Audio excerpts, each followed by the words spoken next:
Biadab, 7 orang tega memperkosa 2 bocah perempuan di bawah umur di Padang, Sumatera Barat.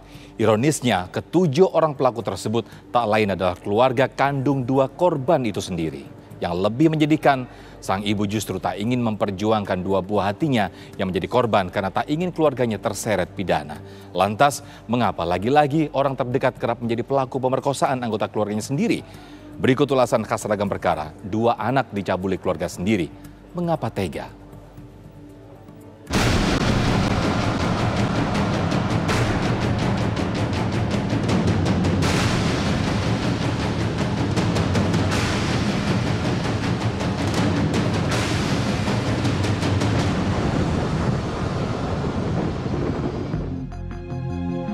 Miris, 2 orang bocah di bawah umur di Padang diperkosa oleh sanak famili dan tetangga rumahnya.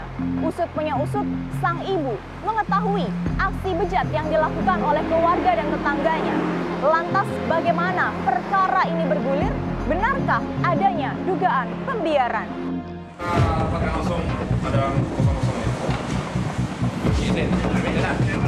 Dua kakak beradik yang masih berumur 7 dan 5 tahun di Padang menjadi korban nafsu bejat keluarganya sendiri. Kakek, paman, kakak sepupu, 2 kakak kandung dan tetangga korban menjadi pelaku pemerkosaan 2 anak yang masih di bawah umur itu. Belakangan diketahui, teman paman korban rupanya juga ikut-ikutan merenggut masa depan 2 bocah polos itu. Mirisnya, pemerkosaan dilakukan di rumahnya sendiri.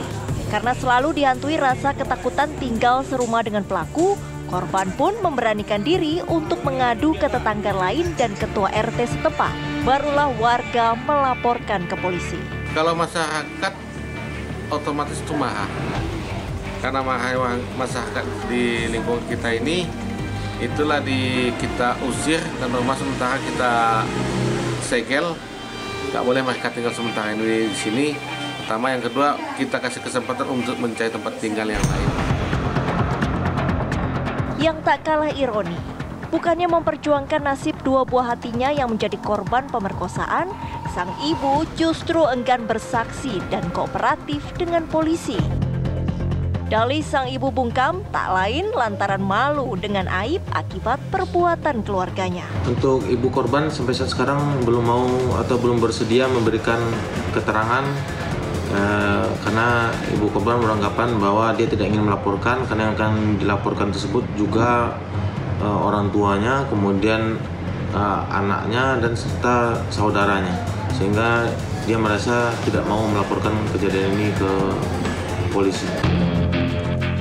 Lantas bila keluarga sendiri yang seyogyanya menjadi pelindung anak-anak di bawah umur ini bisa berlaku keji dan tega melakukan pemerkosaan kepada sanak saudaranya sendiri, kemana bocah-bocah tak berdosa ini harus mengadu? Korban tentu harus ada rehabilitasi baik jangka pendek, menengah maupun jangka panjang.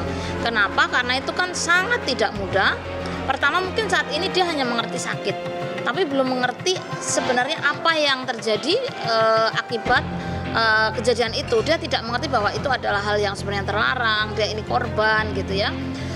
Dan yang paling penting menurut saya juga bagaimana kemudian orang tua yang sesungguhnya ini bertanggung jawab.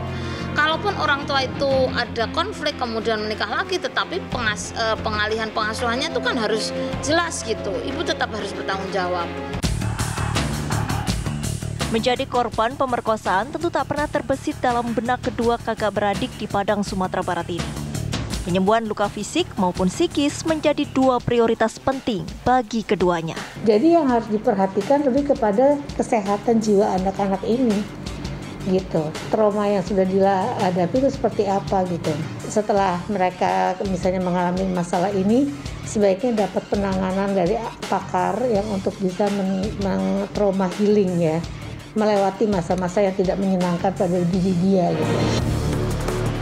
Tak sekali 2 kali kasus pemerkosaan yang menimpa anak di bawah umur. Yang lebih memprihatinkan, sebagian besar pelakunya adalah orang terdekat dari korban sendiri. Mengapa? Ini saya kira merupakan bagian dari fenomena disfungsi sosial yang terjadi pada agen keluarga dan tetangga. Nah, para pelaku yang melakukan tindakan perilaku menyimpang tersebut ini mengalami kondisi di mana dia kehilangan nilai dan norma sebagai pegangan hidupnya. Nah, kondisi yang terjadi pada si pelaku ini yang disebut dengan namanya anomi. Nah, anomi yang terjadi pada si pelaku ini disebabkan karena dua faktor, baik itu faktor internal maupun faktor eksternal. Nah, faktor internal ini berkaitan dengan kondisi psikologis dari si pelaku tersebut, dan di satu sisi juga terjadi satu kondisi frustasi sosial di dalam menjalani kehidupannya, sehingga keyakinan terhadap nilai dan norma yang dipegang oleh si pelaku itu menjadi melemah.